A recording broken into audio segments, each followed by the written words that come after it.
Assalamualaikum warahmatullahi wabarakatuh. Yang terhormat kepada Bapak Dr. Andas Andreas Hanjoko Permana MSI dan Ibu Profesor Dr. Yeti Supriyati MPD selaku dosen pengampu mata kuliah penilaian pembelajaran sains. Perkenalkan, nama saya Risma Anggraini dengan NIM 13026200006. Pada kesempatan kali ini, saya ingin membahas tentang video pemahaman soal diagnostik materi fluida statis dengan submateri hukum Pascal.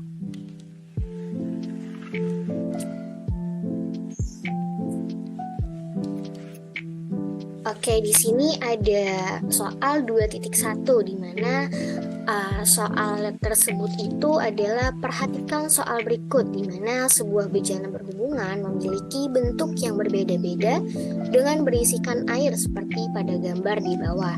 Nah, bisa dilihat gitu ya pada gambar bejana di bawah itu dimulai dari yang paling kiri. Yang paling kiri yang lurus itu yang ini bisa kita namakan bejana A. Kemudian sampingnya bejana B, bejana C, dan bejana D. Nah, untuk memahami soal tersebut, di sini bisa kita katakan gitu ya bahwa bejana berhubungan ini merupakan beberapa bejana, dua atau lebih, yang bagian bawahnya berhubungan satu dengan yang lainnya dan bagian atasnya dibiarkan terbuka.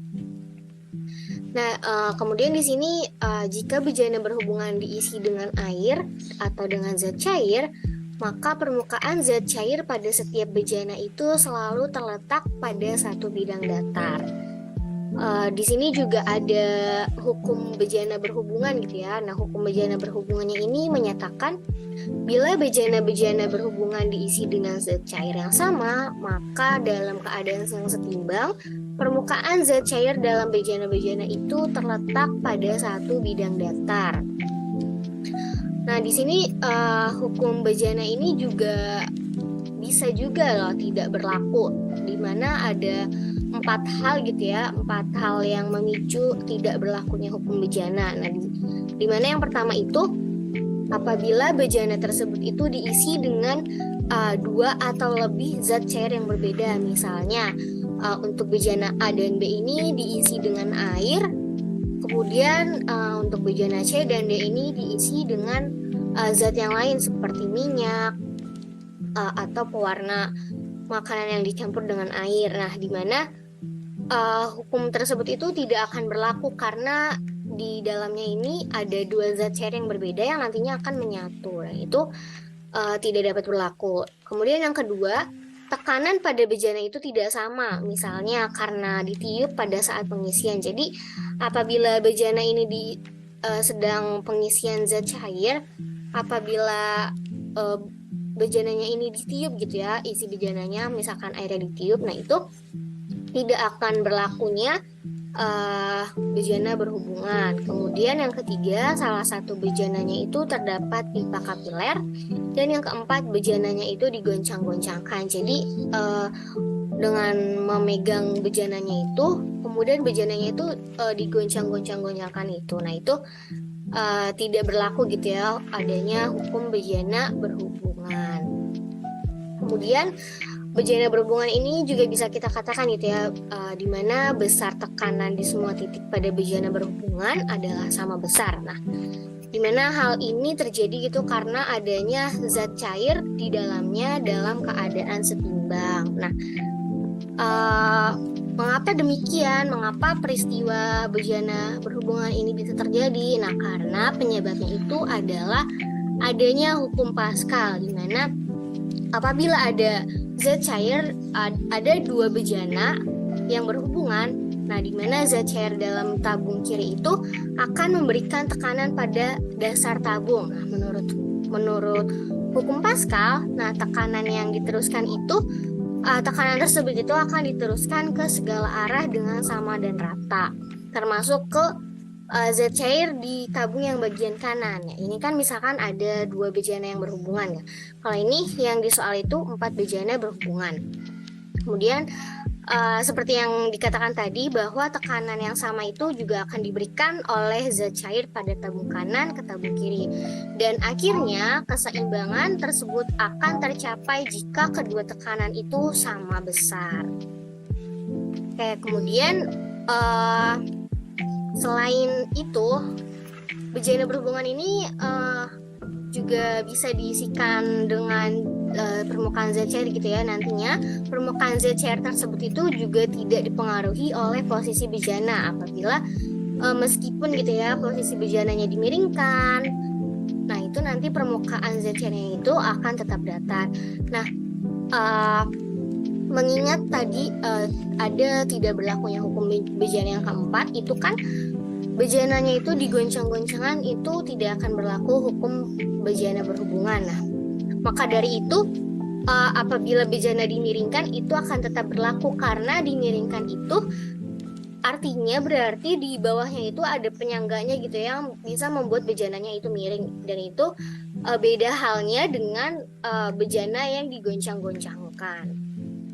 Oke, jadi di sini pertanyaannya adalah pernyataan berikut yang tepat dari gambar di atas adalah, nah mungkin ada beberapa gitu ya pernyataan-pernyataan yang sudah saya berikan gitu. Nah, nantinya kalian bisa menjawab gitu ya bisa menjawab soal tersebut dengan jawaban yang benar.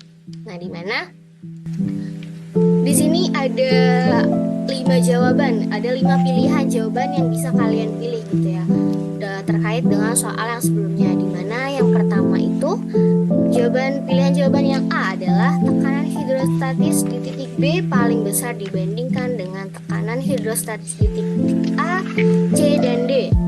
Apakah benar? Nah, itu kalian bisa analisis gitu ya. Kemudian yang B, tekanan hidrostatis di titik B paling besar dibandingkan dengan tekanan hidrostatis di titik A, B, dan D. Kemudian yang C, tekanan hidrostatis di titik C dan D sama besar serta lebih besar daripada tekanan hidrostatis di titik A dan B. Kemudian yang D, tekanan hidrostatis di titik A dan B sama besar serta lebih besar daripada tekanan hidrostatis di titik C dan D. Kemudian yang E itu ada tekanan hidrostatis di titik A, B, C, dan D adalah sama besar. Nah, dari sini kalian bisa memilih nih jawaban mana yang paling tepat dari soal yang diberikan. Nah, setelah kalian memilih jawaban yang tepat, yang menurut kalian itu benar, kemudian di sini ada pertanyaan keyakinan gitu ya, di mana pernyataan keyakinan ini ada di 2.2. Dengan pertanyaannya adalah apakah kamu yakin dengan jawaban 2.1? Nah, jika kamu menjawab, misalnya kamu menjawab C, nah kira-kira kamu tuh udah yakin atau belum gitu menjawabnya. Jadi di sini ada pilihan jawabannya juga. Nanti kalian bisa pilih. Yang A itu ada sangat yakin, yang B yakin, yang C tidak yakin, yang D sangat tidak yakin, dan yang E itu ragu-ragu. Jadi kalian bisa milih nih sesuai jawaban yang kamu pilih. Kamu udah yakin belum nih sama jawaban yang kalian pilih ya? Kemudian di sini ada pertanyaan 2.3, di mana pertanyaan tersebut ini menanyakan gitu ya tentang alasan yang tepat untuk jawaban 2.1. Nah, ada 5 nih, ada 5 jawaban. Ada 5 jawaban alasan, di mana nanti kamu bisa pilih nih kenapa ya saya pilih jawaban yang C. Nah, karena alasannya ada di jawaban yang B nih. Jadi di sini yang alasan yang A itu adalah tekanan hidrostatis berbanding lurus dengan luas wadah fluida, sehingga semakin besar wadah maka tekanan hidrostatis semakin besar pula. Kemudian alasan yang B, tekanan hidrostatis berbanding terbalik dengan luas wadah fluida, sehingga semakin kecil wadah maka tekanan hidrostatis akan semakin besar. Kemudian yang C, tekanan hidrostatis sebanding dengan kedalaman benda diukur dari permukaan fluida. Semakin besar kedalamannya, maka tekanan hidrostatis semakin besar pula. Kemudian yang D, tekanan hidrostatis sebanding dengan kedalaman benda diukur dari dasar wadah. Semakin besar kedalamannya, pertanyaannya, maka tekanan hidrostatis semakin besar pula. Kemudian yang E, tekanan hidrostatis berbanding terbalik dengan luas wadah fluida, sehingga semakin kecil luas wadah, maka tekanan hidrostatis akan semakin besar. Nah, dari jawaban yang sudah kamu pilih, di sini kamu bisa memilih lagi tuh alasannya apa.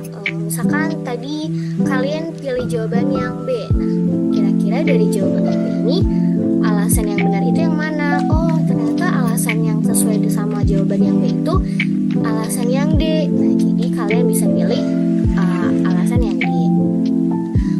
Kalian juga di sini juga bisa menganalisis lagi gitu ya alasan-alasannya agar kalian bisa benar gitu, benar dan berhubungan antara jawaban dengan alasan dari jawaban tersebut.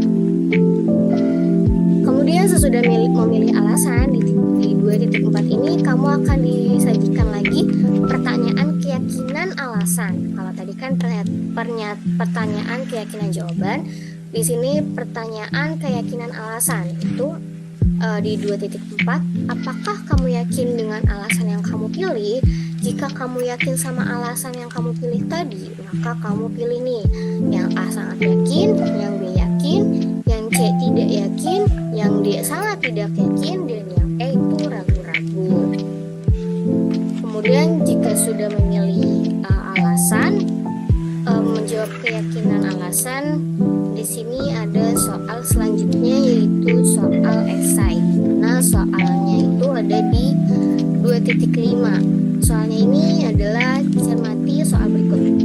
Teko dapat dikatakan sebagai bejana berhubungan yang terdiri dari dua bejana dengan bagian bawahnya menyatu. Nah, permukaan suatu zat cair dalam bejana berhubungan biasanya selalu sama. Pertanyaannya, teko seperti apa yang dapat diisi air paling banyak?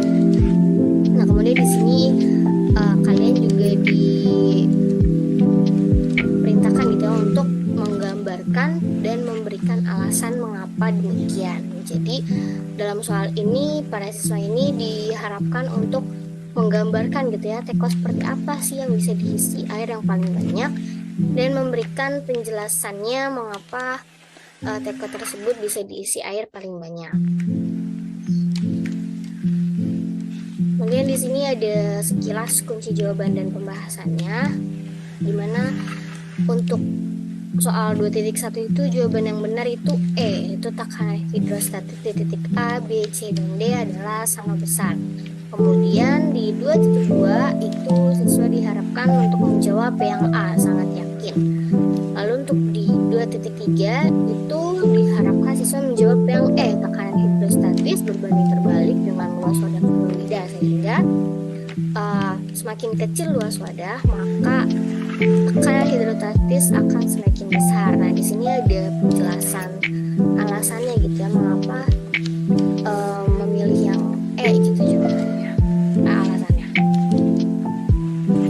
Kemudian untuk yang 2.4 itu diharapkan siswa menjawabnya A, itu sangat yakin.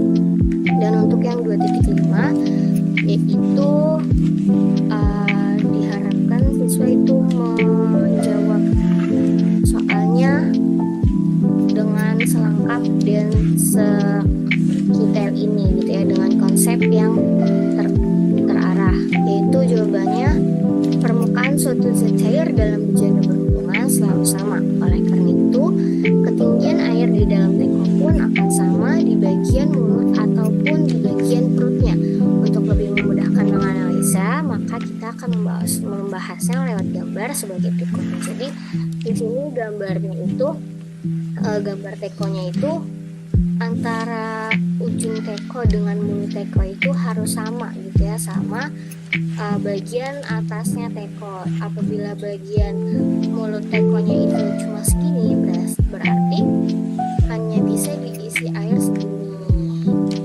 Nah, terus di sini permukaan air pada teko itu menyesuaikan dengan mulut teko. Gambar di samping menunjukkan bahwa batas maksimal air yang dapat diisi. Jadi batas maksimal air itu ditentukan sama mulut tekonya ini.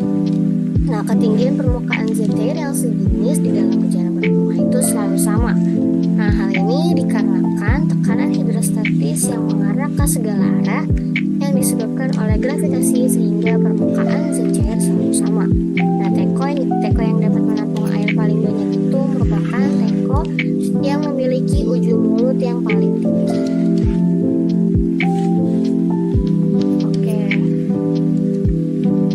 Oke, sekian pemaparan video pemahaman soal diagnostik dari saya. Kurang lebihnya mohon maaf. Assalamualaikum warahmatullahi wabarakatuh. Terima kasih Bapak Ibu dosen.